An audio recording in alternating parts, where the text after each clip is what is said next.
No opening statement for me. What is one lesson you learned in your time at Iowa that you plan to use in the future? One lesson I've learned. I've learned a lot. I think first and foremost, like going into my senior year, the thing I think about is like time goes so fast and being able to soak in every single second. And I think that's kind of how I'm viewing this, my senior year. I mean, I'm kind of treating it like my last. I don't know what I'm going to do going forward, and I don't want to have any regrets in that regard, but I feel like I was just a freshman, and so I think the biggest thing is just enjoy every single second, because a lot of these moments are going to be some of the best moments of my life, and you know, I get to share that with my best friends. And Coach Bluter always says, like, be where your feet are. So truly being able to live by that, whether you know I'm in class, whether I'm doing something outside of school in basketball, or if I'm here at practice or at a game, you know, be 100% invested in that, and give it your all, because you know it goes so fast, and you know these are the moments you're going to want to remember forever. You build up a ton of chemistry with Monica over the 3 years you played with her, from just a passing connection standpoint on the court. How's that same connection going with, you know, Addie O'Grady, Hannah Stolke, and you know the other centers? Yeah, I think it's definitely a work in progress. I don't think it's can really be put into words how different it is to have a post and a guard combo that get 3 years to play with each other. You know, if you watched me and Monica our first year, there were still quite a few miscues, and you know, she wouldn't always slide to where I wanted her. She would get hit in the face with the ball. She wouldn't know if it's coming. So I think it's just a work in progress. I think the biggest thing for me that I'm trying to live by is, you know, just instilling confidence in them. You know, they understand how great Monica was, but they don't need to be Monica. That's something we always talk about is, you know, they're going to be different. They shouldn't be expected to be Monica. They can do things that Monica couldn't, and they can do some things, they can't do some things that Monica could. They're just different. But they bring a lot of really good things to this team. And I think that's the biggest thing for myself as a point guard is you just have to continue to give them the ball. They make a mistake, they turn it over, whatever it is, take the blame, but continue to give them the ball, because we need our post to be really successful. And I honestly think all three of our posts, Sharon, AJ, and Addie, have been really good. And then obviously Hannah plays there at times. So they're competing every day in practice, and that's like all you would want. Caitlin, the last 3 years have shown that, you know, even if it's the same roster, same people, each season's kind of its own story, its own identity. Along those lines, how important is it for this team to establish its own identity for this season, even though some of the same players are back?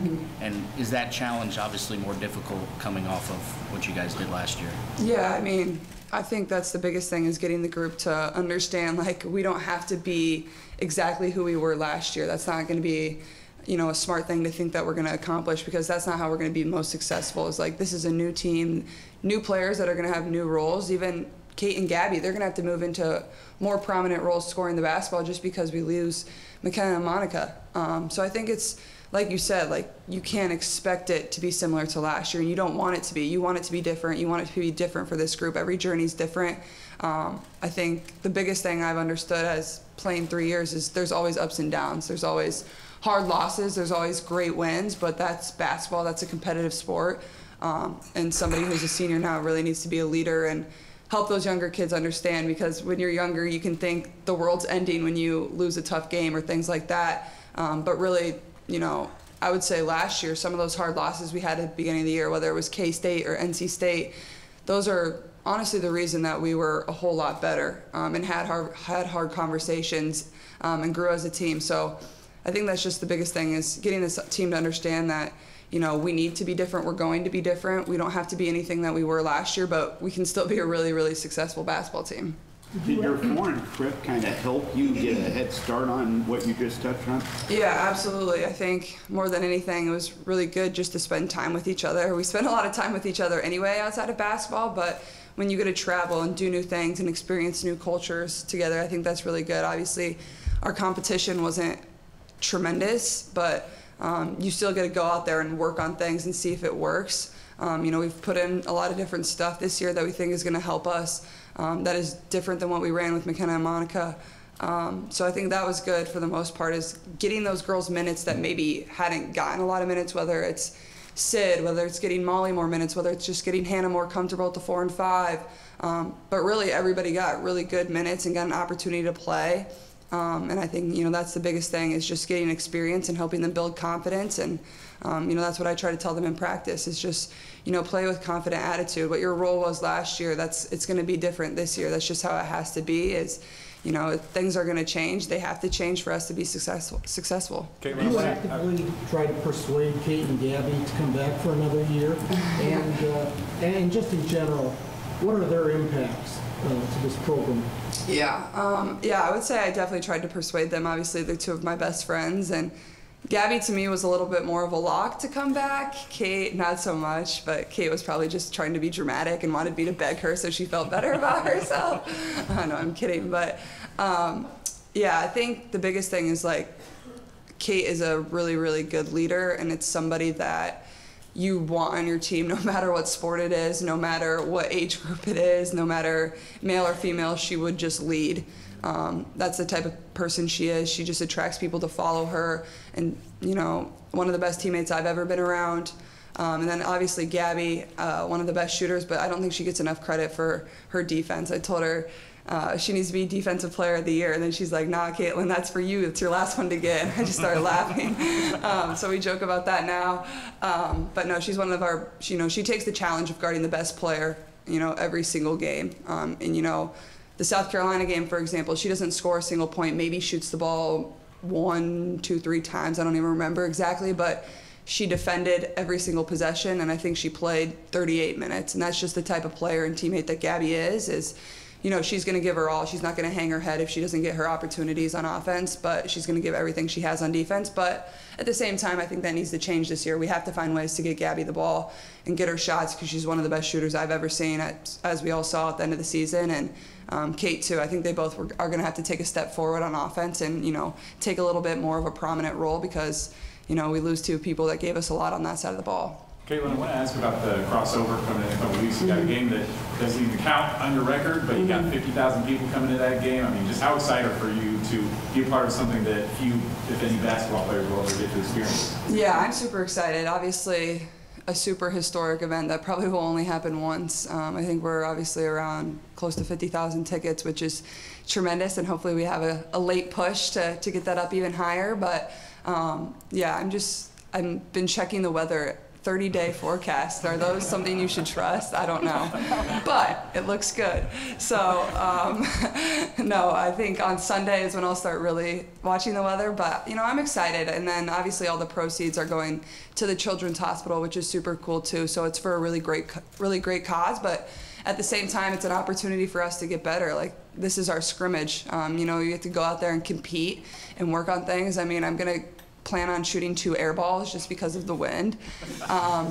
But yeah, it's incredible. I'm super excited. I think just watching Nebraska volleyball and what they were able to do, obviously ours is going to be a little bit on a smaller level, but still, we're going to be able to break the women's basketball record for most people at a game. So shout out to Coach Bluter. She was kind of the mind behind that. And obviously, Beth has supported us and, wanted us to accomplish something great like that. So I'm super excited. Yeah, it can't come fast enough. So how do you envision your role changing, if at all, this year for this team with maybe a little bit less size or faster? I don't know. Yeah. More scoring.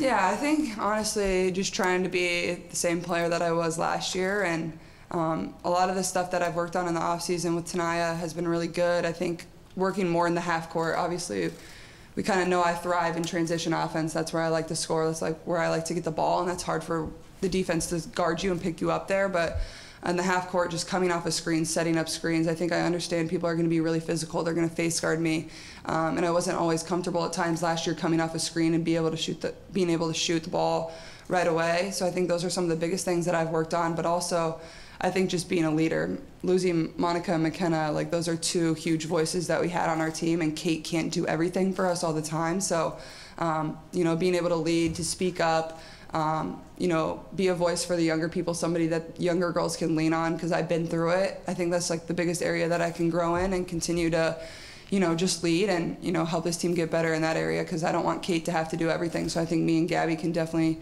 step up and use our voice a little more. How are you able to process all the off-court things that have happened to you in the last several months? Yeah, I think,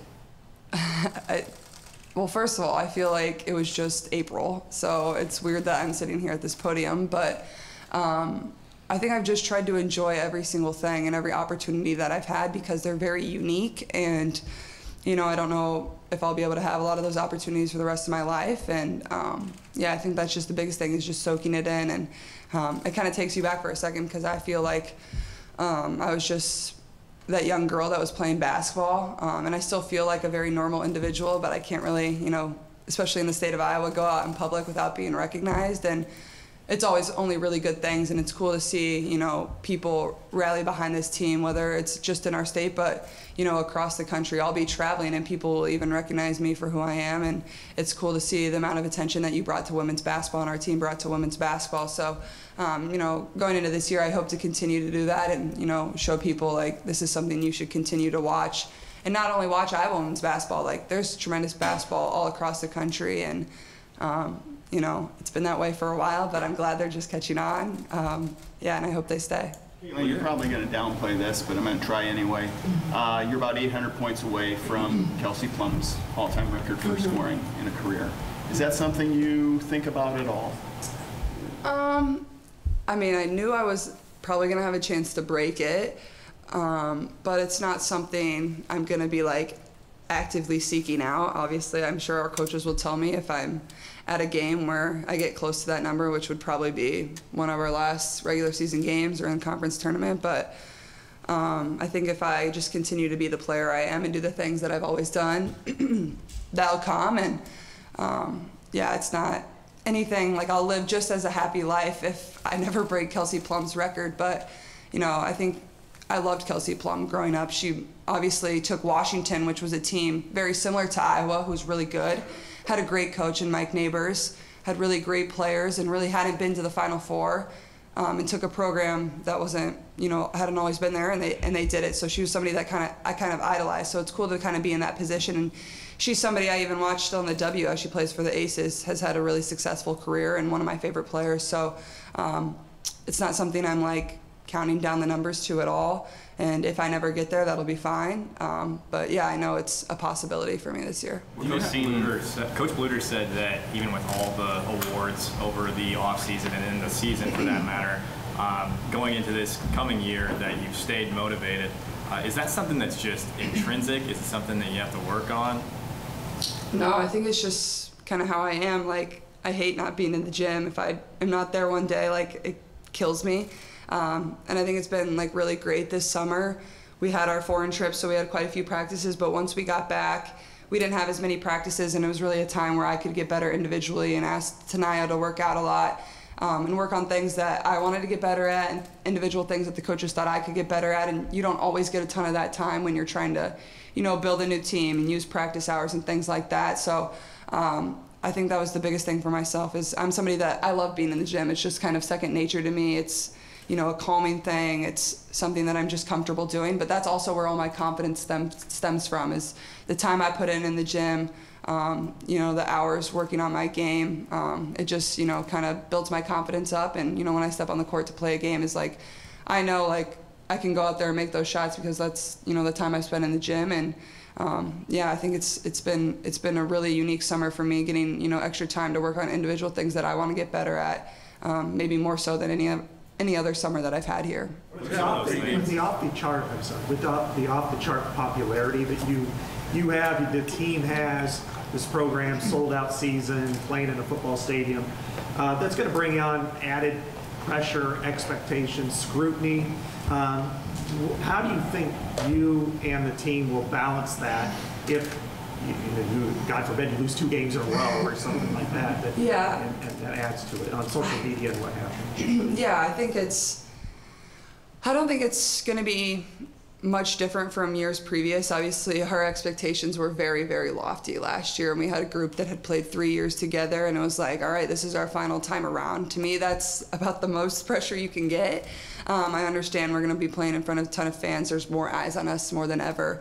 But there might be a few learning experiences for this team. There's people that are going to play that haven't really got those minutes or been in end-of-game situations. So, like I said earlier, I think the biggest thing is, being a voice in the locker room to help them understand, our season is not made or broken by one win or loss.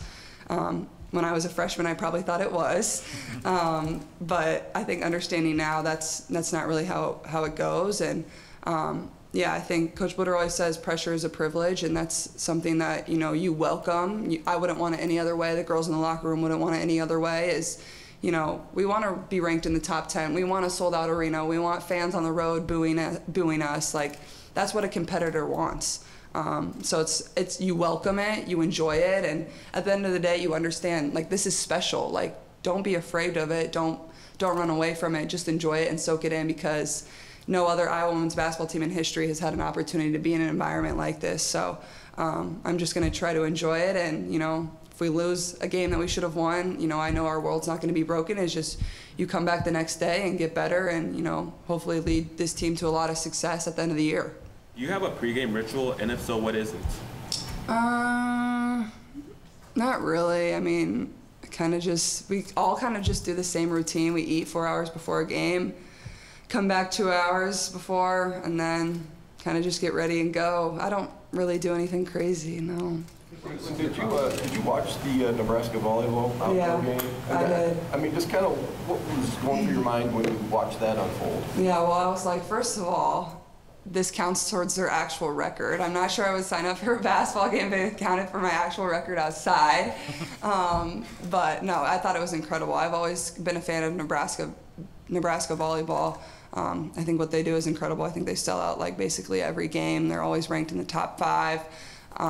But they're also playing Nebraska Omaha, so it's basically just a win for the state of Nebraska. My mom actually graduated from there, so I have a lot of family from there. But yeah, I think it's just super cool. I think it shows how excited people are about women's sports in general. It doesn't only have to be basketball. It doesn't only have to be volleyball, you know, softball, whatever it is. It's just super cool. And I can't imagine those girls' feelings when they walked out of the tunnel to however 90,000 or whatever it was, 90,000 plus people screaming for them. I just know that had to be one of the coolest feelings. So I know me and Coach Reno were texting during the whole thing. We're like, man, like, this is so cool. But Scotty McCreery was performing after, so we're like, we got to bring somebody to Kinnick. Like, we have to get it done.